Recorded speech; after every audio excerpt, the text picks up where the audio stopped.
Tu as disparu dès les premiers jours de mon existence, mais jamais je n'ai cru que tu m'avais abandonné.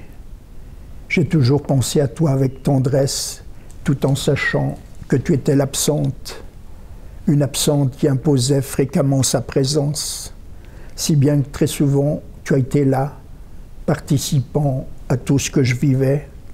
Je te parlais et tu me répondais. Je te disais ma difficulté et tu me répondais. Mais quand je t'interrogeais, seul répondait le silence. Où étais-tu? Pourquoi étais-tu parti?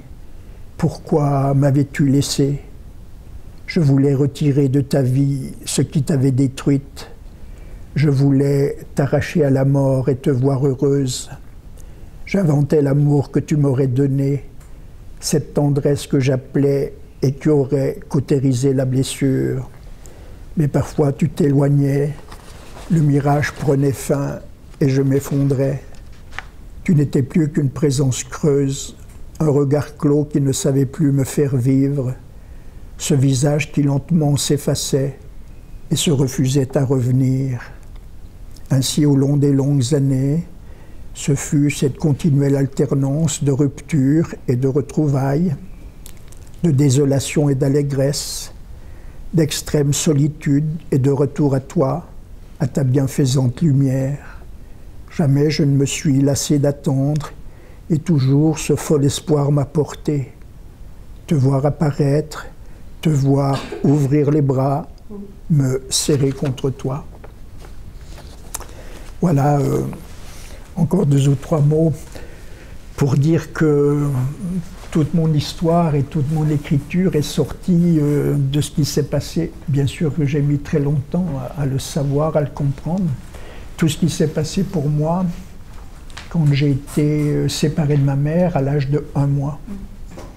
On sait maintenant, ce n'est pas moi qui le dis, ce sont les spécialistes, j'ai lu un peu tout ça, que dans les premiers mois de son existence, le bébé avec la mère, ils forment un seul organisme.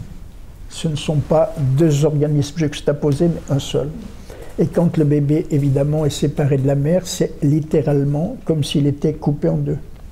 Donc il a là une fracture psychique extrêmement grave, contre bien sûr le bébé n'a aucune défense. Et ces séquelles vont faire que lorsque ce bébé sera devenu adulte, eh bien cet adulte, il est promis à la délinquance grave, à la schizophrénie ou au suicide. Donc c'est un peu le beau destin qui m'était promis, mais j'ai reçu beaucoup d'affection dans ma famille adoptive. Et puis il y a eu aussi donc l'écriture, hein, grâce à quoi voilà, j'ai pu essayer de me détacher de tout cela.